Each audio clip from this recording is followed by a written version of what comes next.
នេះជាផ្លូវជ្រើសរើសមួយមុខទៀតសម្រាប់អ្នកក្រលៀនខ្សោយឬហើមតាមដៃជើងព្រោះមានគេផឹកផ្ទាល់ហើយបានផលល្អគឺជាបទពិសោធន៍ពេទ្យដើម្បីយកមកចែករំលែកព្រោះអ្នកផឹកពេទ្យបានណាត់ឲ្យលាងឈាមតែអត់ទាន់បានលាងព្រោះអត់ទាន់ដល់កំណត់ថ្ងៃគាត់ក៏ចាប់ផ្ដើមផឹកឱសថនេះរហូតដល់ថ្ងៃទៅជួបពេទ្យហើយទទួលបានលទ្ធផលទេសកម្រងនោមល្អដោយមិនបាច់លាងឈាមនេះជាការចែករំលែកបន្តិចបន្តួចដើម្បីកុំឲ្យអស់លុយច្រើនព្រោះរបស់ទាំងនេះរងាយគ្រាន់តែយកស្លឹកញរាងចាស់8ឬ9សន្លឹកហើយភ្នៅហាលស្ងួត9ឬ10ចំណិតលាងឲ្យស្អាតរួចហើយយកមកហាន់និងកាត់ជាចំណិតតូចយកទៅស្ងោរដាក់ទឹក4លីត្រស្ងោរឲ្យយូរបន្តិចឲ្យភ្នៅវារីកទន់រួចហើយផឹកជំនួសទឹក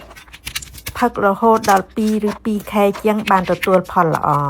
ទឹកដែលយើងផឹកសល់ដាក់ក្នុងទូទឹកកករបស់ដែលរងាយហើយមិនអស់លុយច្រើនសាកមើល